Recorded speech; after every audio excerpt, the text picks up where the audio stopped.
नमस्कार दोस्तों, आपका स्वागत है आपके YouTube चैनल LLP पर। आज हम आपके सामने कंज्यूमर प्रोटेक्शन काउंसिल के विषय में बात करेंगे, जिसका प्रावधान कंज्यूमर प्रोटेक्शन एक्ट 2019 के तहत किया गया है। काउंसिल्स के माध्यम से केंद्रीय स्तर पर ये जिम्मेदारी सेंट्रल गवर्नमेंट को दी गई है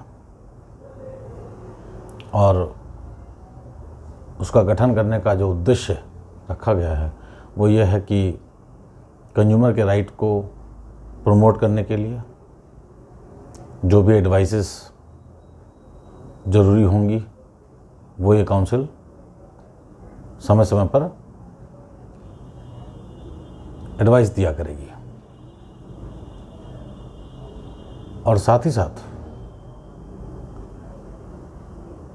उनके हितों की रक्षा करने के लिए जो भी एडवाइजरी जारी करनी पड़ेगी सरकार को, वो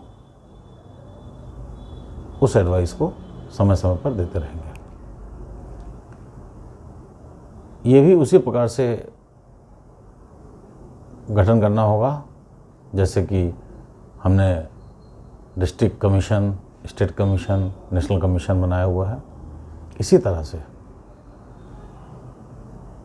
सेंट्रल स्तर पर सेंट्रल काउंसिल कहा गया, स्टेट लेवल पर उसे स्टेट काउंसिल कहा गया है और डिस्ट्रिक्ट लेवल पे उसे डिस्ट्रिक्ट काउंसिल कहा गया। सबके गठन में व्यवस्था जो दी गई है वो इस प्रकार है कि सेंट्रल गवर्नमेंट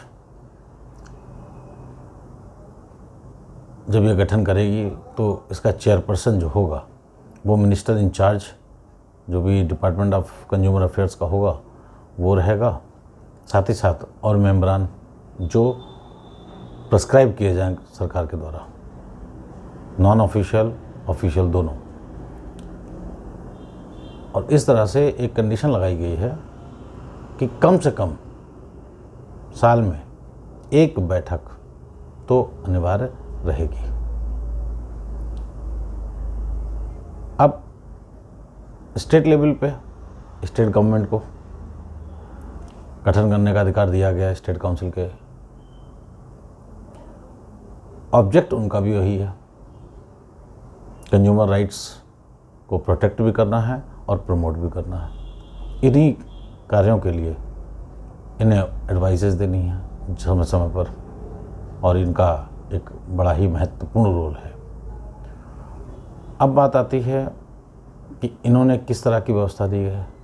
तो इसमें इन्होंने जब गठन किया है तो स्टेट गवर्नमेंट के पास ये पावर है कि वो मिनिस्टर इंचार्ज जो कंज्यूमर अफेयर्स का है स्टेट गवर्नमेंट का, उसे चेयरपर्सन बनाना ही होगा। साथ ही साथ जो और मेंबर्स हैं जो भी वो प्रेस्क्राइब करे, ऑफिशियल, नॉन ऑफिशियल, वो भी आयोग का हिस्सा होंगे, स्टेट काउंसिल का हिस्सा होंगे।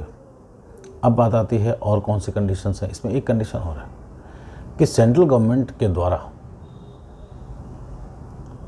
10 से कम 10 तक मेंबर चुने जाएंगे, नॉमिनेट किए जाएंगे, वो भी इसका हिस्सा होंगे।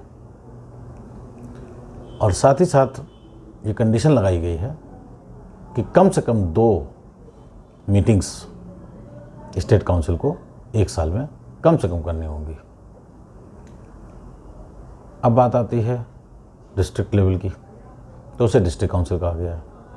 काम सबका वही है, उन्हें अपने अपने स्तर पर पूरा करना है और कंज्यूमर के राइट्स को प्रमोट करना है और प्रोटेक्ट करना है।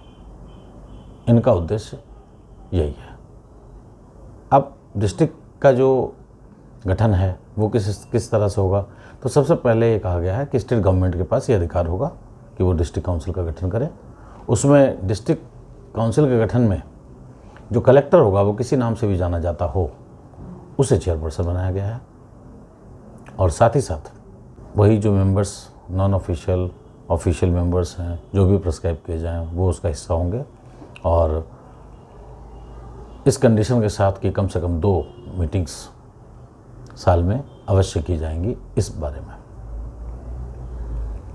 और इसका भी ऑब्जेक्ट वही रखा गया है कि कंज्यूमर के राइट्स को प्रोटेक्ट करना है और कंज्यूमर के राइट्स को प्रमोट करना है। अर्थात